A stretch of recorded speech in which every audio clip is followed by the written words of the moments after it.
क्या हुआ जब एक पागल कुत्ता जो है वो शिरडी में घूम रहा था और उसको मारने के लिए काफी सारे जो लोग हैं वो उसके पीछे पड़ गए थे।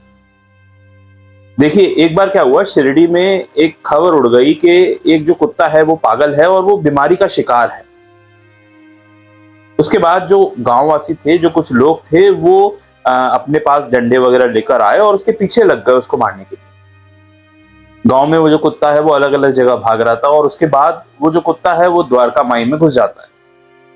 और द्वारका माई में घुसता देख सब भक्त जो होते हैं वो और ज्यादा तेजी से जाते हैं कि कहीं वो बाबा को नुकसान ना पहुंचा दे। जैसे ही द्वारका माई के अंदर जब सब भक्त घुसते हैं तो बाबा गुस्से में वहां खड़े होते हैं।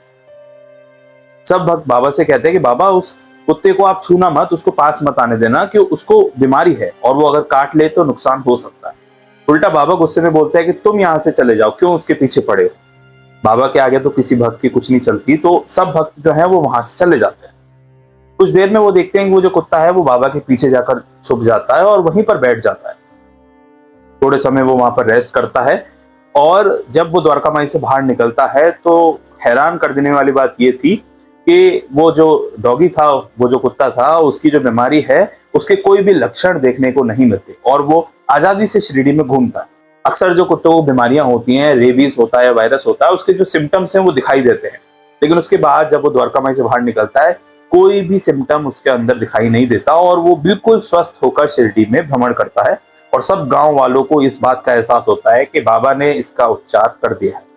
बाबा अक्सर ऐसा किया करते थे, कोई भी कुत्ता बिल्ली उनकी थाली में से कुछ भी उठाकर ले जाता था तो बाबा ने कभी उस पर क्रोध नहीं किया, और अगर कोई क्रोध करता भी था तो बाबा उनको डांटते थे, क्योंकि बाबा का ऐसा मानना था और बाबा की ये सीख थी कि हर जीव में, चाहे वो इंसान हो या जानवर हो, उस हर एक जीव में, पशु में या इंसान में एक ही तरह की आत्मा होती है। उसके रूप अलग अलग हो सकते हैं उसके कर्मों के अनुसार, लेकिन अगर हम ये मान के चलें कि वो जो आत्मा हमारे सामने है असल में वो कोई शरीर नहीं, वो एक सच्ची आत्मा है, तो हम उसको नुकसान नहीं पहुंचा सकते।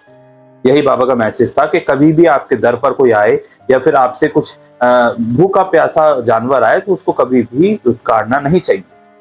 ऐसी ढेर सारी असली कहानियां जो हमें कुछ ना कुछ सिखाकर जरूर जाएंगी इस चैनल पर अपलोडेड है, जिसमें मैं बाबा से जुड़ी हुई कहानी पढ़कर और आप तक पहुंचाता हूं, क्योंकि मेरा ऐसा मानना है कि हर एक कहानी नई होती है, चाहे वो आपसे 100 साल पुरानी हो, लेकिन फिर भी वो हमें कुछ ना कुछ सीख जरूर देकर जाएगी। ऐसी ढेर सारी कहानियां इस चैनल पर अपलोडेड है जिन्हें जाकर आप देख सकते हैं। इसी तरह मैं बाबा से जुड़ी हुई असली इतिहास, असली हिस्ट्री आप तक शेयर करता रहता हूँ। मिलेंगे एक नेक्स्ट वीडियो में एक रियल हिस्ट्री, एक नई कहानी के साथ। तब तक के लिए ओम साई राम।